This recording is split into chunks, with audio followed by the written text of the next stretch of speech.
Assalamualaikum warahmatullahi wabarakatuh. Perkenalkan kami dari kelompok 3, kelas 3A, D3 2014.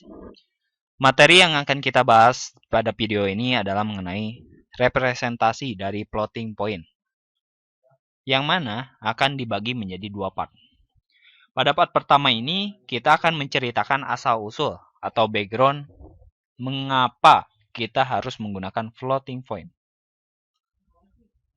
Misalkan kita punya cash register, yang mana mempunyai 3 tempat untuk dolar dan 2 tempat untuk sen. Kita sebut ini dengan fixed register. Yang kita lihat di sini, nilai terkecil yang bisa diisi adalah 000,00 dan nilai terbesarnya adalah 999,99. Di sini kita bisa memilih nilai antara 0 sampai 99,99. Misalkan contoh kita mengambil nilai 256,789. Pertama, kita lihat angka di belakang koma ada 3. Sedangkan pada fixed register yang tersedia, itu tersedia hanya 2 kotak. Sehingga kita harus membulatkan terlebih dahulu nilai tersebut. Kita bulatkan jadi 256,79. Langkah awal, kita cari true error-nya. Dengan rumus, nilai sebelum dibulatkan dikurangi nilai setelah dibulatkan. Artinya 256,789 dikurangi 256,79. Hasilnya adalah minus 0,004. Kemudian, sesudah diketahui nih true error-nya, kita cari relatif true error-nya. Dengan rumus nilai mutlak dari true error dibagi, kita tulis nilai mutlak dari true error dibagi nilai sebelum dibulatkan, 256,789. Kemudian kita kalikan dengan 100. Hasilnya adalah 0,0016%. Kemudian kita punya nilai kedua, contoh kedua. Bentar ya. Misalkan kita punya nilai 3,546. Seperti biasa kita lihat angka di belakang koma ini ada 3. Sedangkan yang di fixed register tadi tersedia hanya 2 kotak. Sehingga kita harus bulatkan terlebih dahulu. Jadi 3,55. Kemudian seperti yang pertama kita lakukan, mencari true error. Rumusnya seperti biasa, angka sebelum dibulatkan dikurangi angka setelah dibulatkan. Hasilnya kebetulan sama, 0 minus 0,004. Kemudian kita cari lagi relatif true error-nya dengan rumus yang sama, nilai mutlak dari hasil true error tadi dibagi nilai sebelum dibulatkan. Ini dikali 100 dan hasil yang kita dapatkan di sini adalah 0,11%. Dalam kasus ini kita bisa lihat nilai pertama yaitu 256,789 tadi mendapatkan hasil relatif true error 0,0016. Sedangkan pada nilai yang kedua yaitu 3,546 kita mendapatkan relatif true error sebesar 0,11%. Kita bisa lihat dengan jelas di sini, meskipun angka besar dan angka kecil, nilai besar dan nilai kecil ini memiliki jarak yang sama, yaitu memiliki jarak yaitu sebesar 0,004. Ya, true error-nya memiliki jarak yang sama. Ketika kamu punya fixed register tadi, tapi nilai dari relatif true error ini tidak sama. Nah, bisa dilihat. Dan disinilah floating point bekerja. Ketika kita punya true error yang besar dan true error maksud saya ketika kita punya true error yang besar untuk angka yang besar dan true error yang kecil untuk angka yang kecil, maka relatif true error-nya tidak akan jauh berbeda. Itulah manfaat dari floating point. Ya. Nah, selanjutnya kami akan mengenalkan mekanisme yang dapat mengontrol relatif true error tadi agar tidak jauh berbeda di nilai yang kecil maupun besar, yaitu dengan mekanisme scientific notation atau floating point. Misalkan kita ambil nilai 256,78. Kita ubah menjadi 2,5678 kali 10 pangkat 2. Cara mengkonversi agar menjadi seperti ini adalah dengan menempatkan posisi koma ke depan digit pertama yang bukan 0. Kemudian hitung jumlah perpindahannya dan jadikan pangkat. Jika perpindahannya ke kiri, misalkan 2 kali, jadi pangkatnya positif 2. Sebaliknya, jika ke kanan 2 kali, misal, jadi pangkatnya negatif 2. Contoh lain, misal yang perpindahannya ke kanan, misalkan nilainya 0,003678.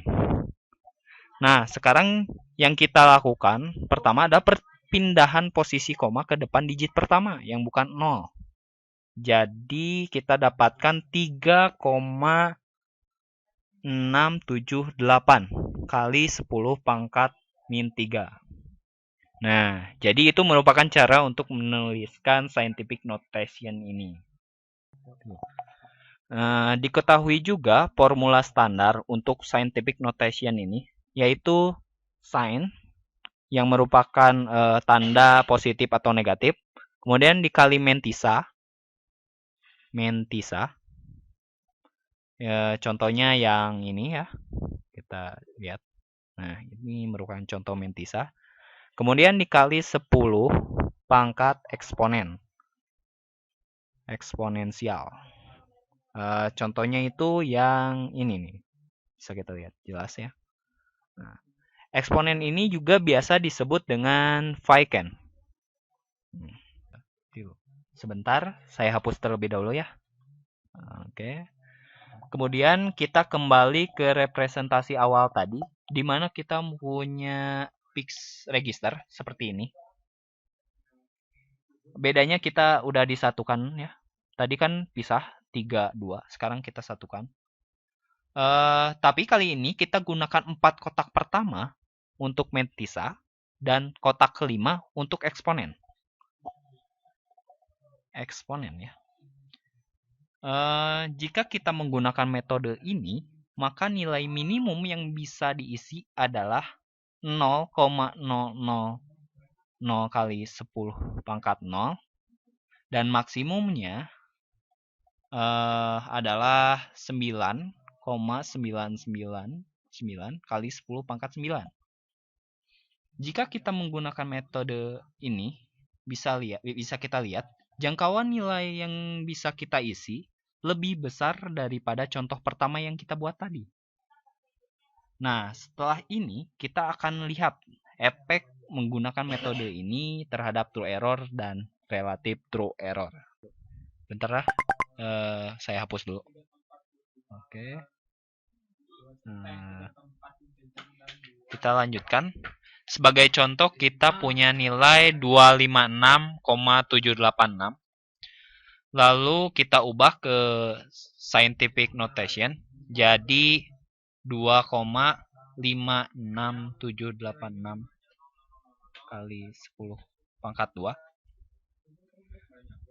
Di sini kita bisa lihat ini merupakan mentisa dan terdiri dari 6 digit. Sedangkan yang tersedia dalam fixed register yang atas ini hanya tersedia 4 kotak. Maka kita bulatkan menjadi 2,568 kali 10 pangkat 2. Lalu kita cari true error dan relatif true error-nya. Pertama, kita cari dulu nilai true error-nya. Seperti rumus yang awal kita kerjakan, yaitu nilai awal dikurangi nilai setelah dibulatkan. Jadi 256,78 dikurang 2,568 kali 10 pangkat 2. Dan hasilnya adalah minus 0,014. Lalu kita sekarang cari relatif true error-nya. Nah, lagi-lagi pakai rumus yang awal. Ya, nilai mutlak dari nilai true error dibagi nilai awal 256,786 nilai mutlak dikali 100. Nah, hasilnya yaitu 0,00545%. Oke. Sekarang kita coba dengan angka yang lebih besar. Misalkan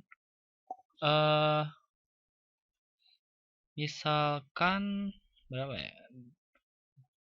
2567 86000. Jadi lebih besar ya. Kita bisa lihat angka tersebut tidak bisa direpresentasikan ke dalam fixed register. Maka kita harus ubah dan bulatkan menjadi 2,568 kali 10 pangkat 8. Ini kalian bisa hitung sendiri ya. Lalu kita coba cari true error-nya. Nah, kita cari seperti biasa, nilai awal dikurangi nilai yang sudah dibulatkan.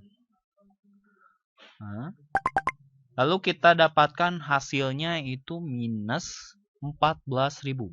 Wow, besar ya. Jadi nilai yang besar, maka true error-nya juga besar. Kemudian jika kita lihat, kita cari dulu nilai relatif true error-nya. Nah, rumus awal, nilai mutlak dari true error 14.000 minus 14.000 dibagi 256,786.000 dikali 100, dan kebetulan hasilnya itu 0,00545%. Sama ya. Jadi kesimpulannya, dalam notasi ini, meskipun kita punya true error besar untuk nilai besar dan true error kecil untuk nilai yang kecil, round true error tetap sama atau dekat, ya. Bisa kita lihat. Oke semuanya, jadi itu merupakan part pertama dari video kami tentang representasi dari floating point. Kebetulan, pada part awal ini kami masih menggunakan basis 10 atau desimal untuk contohnya. Di part selanjutnya, kami akan menggunakan basis 2 atau binary dalam penerapan metode floating point ini. Untuk akhir kata, kami ucapkan terima kasih dan mohon maaf yang sebesar-besarnya bila ada kesalahan. Semoga video ini bermanfaat dan selamat menyaksikan video part selanjutnya ya di lain waktu. Terima kasih. Wassalamualaikum warahmatullahi wabarakatuh.